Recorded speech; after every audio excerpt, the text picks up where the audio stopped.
bem-vindo a mais uma aula de resoluções de exercícios do PIBID. Na aula de hoje, iremos resolver exercícios de solubilidade. Eu sou Priscila Morim, sob a coordenação do professor Edson Souza e a professora Marta Bueno. Vamos lá? Iremos iniciar com o exercício 1, que diz: os frascos contêm soluções saturadas de cloreto de sódio, o nosso sal de cozinha. E ele traz a imagem com o frasco 1 e o frasco 2.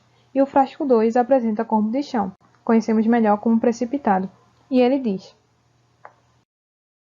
podemos afirmar que, letra A, a solução do frasco 2 é mais concentrada que a solução do frasco 1. Letra B, a solução do frasco 1 possui maior concentração.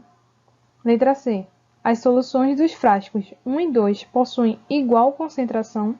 Ou a letra D, será preciso adicionar mais cloreto de sódio no frasco 1. Lembrando que na questão ele disse que as duas soluções são soluções saturadas. Então, para poder resolver essa questão, temos que relembrar os conceitos de soluções insaturadas, saturadas e supersaturadas. As soluções insaturadas são aquelas que o soluto ainda não atingiu o coeficiente de solubilidade. Como assim?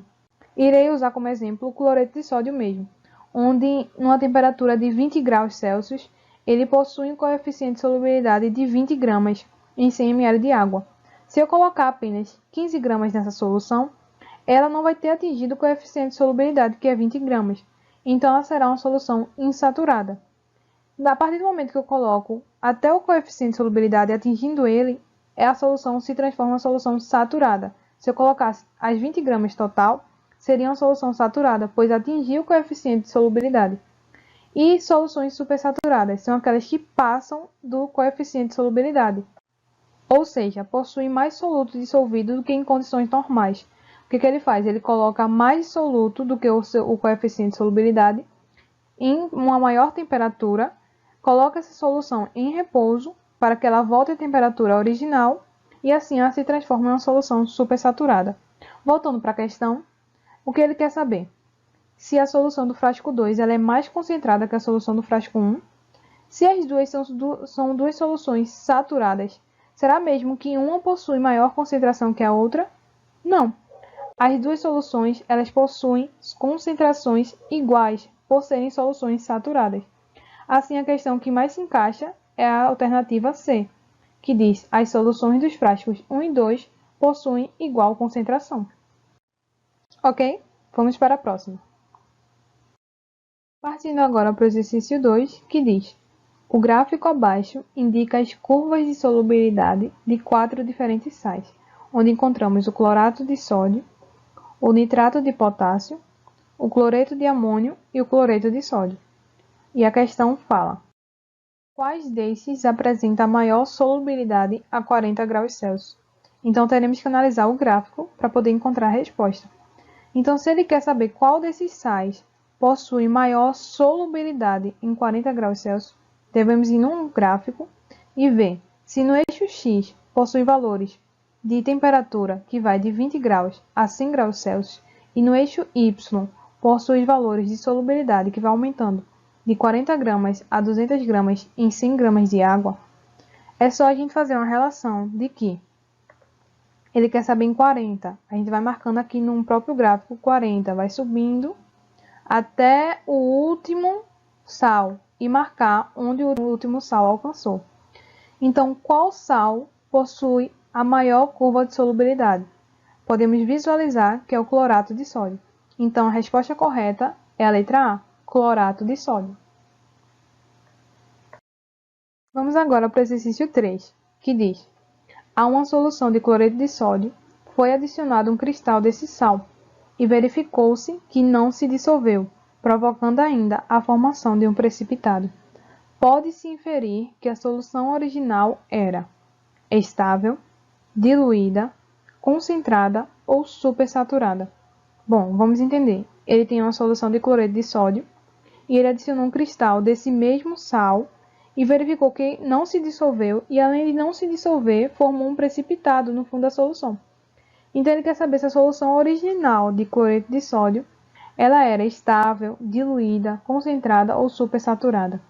Então, para isso poder acontecer, a solução ela teria que ser supersaturada, pois apresentava mais soluto dissolvido do que em condições normais, fazendo com que ela fosse instável, e por isso que ao adicionar um soluto a mais, adicionar o cristal, fez com que ela se precipitasse. Então a alternativa certa é a alternativa D, que é supersaturada. Vamos agora para o exercício 4, que diz: ao acrescentar 652,5 gramas de nitrato de sódio, NaNO3, a 700 gramas de água a 20 graus Celsius, obtém-se uma solução saturada desse sal. Encontre a solubilidade do nitrato de sódio em 100 gramas de água nessa temperatura. Ele quer que a gente descubra a solubilidade do nitrato de sódio em 100 gramas de água na mesma temperatura. Ele deu uma informação muito importante, em que ele disse que obteve uma solução saturada desse sal utilizando esses valores. Então, se obteve uma solução saturada, sabemos que ela atingiu o coeficiente de solubilidade. Então, basta fazermos a regra de 3 utilizando o valor de cima, onde vai ser 652,5 gramas de nitrato de sódio para 750 gramas de água e 100 gramas de água para x. Basta fazer meio pelos extremos, onde iremos multiplicar 750 gramas vezes x e 652,5 vezes 100, onde vai dar 65.250 dividido por 750, que vai ser igual a 87. Então, basta procurarmos nas alternativas o valor que bate com 87, onde é a letra B. Exatamente, a letra B é a letra correta. Vamos agora para a nossa última questão, onde teremos um gráfico novamente para analisarmos. Vamos lá? A curva de solubilidade de um sal hipotético é...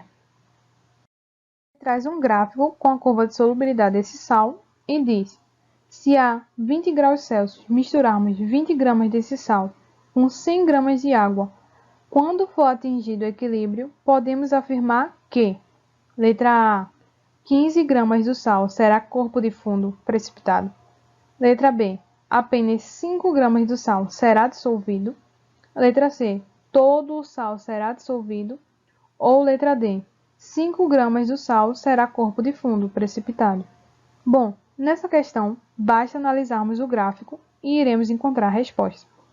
Ele diz que em 20 graus Celsius ele quer misturar 20 gramas do sal em 100 gramas de água e quer saber o que irá acontecer no caso. Num gráfico, temos valores de temperatura que variam de 0 a 50 graus Celsius e valores de solubilidade que variam de 0 a 25 gramas. E ele traz uma informação importante, que é que esses valores estão relacionados com 100 gramas de água, que é o que ele pediu na questão, que ele quer adicionar 20 gramas do sal em 100 gramas de água. Então, basta vermos qual é o coeficiente de solubilidade em 20 graus Celsius, se bate com o valor que ele quer adicionar. Então, vamos no gráfico ver. Aqui está 20 graus Celsius. Quanto é o coeficiente de solubilidade em 20 graus Celsius? Onde a reta parou, passou por aqui. Então, o coeficiente de solubilidade em 20 graus Celsius será de 15 gramas. E quanto foi que ele adicionou? Ele adicionou 20 gramas. O que irá ocorrer? 15 gramas vai ser dissolvida, que é conforme o coeficiente de solubilidade, e 5 não será. Qual será a alternativa correta? 15 gramas do sal será corpo de fundo? Não. 15 gramas do sal será dissolvida, não corpo de fundo. Apenas 5 gramas do sal será dissolvida? Também não.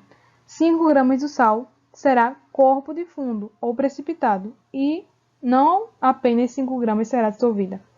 Todo o sal será dissolvido? Também não.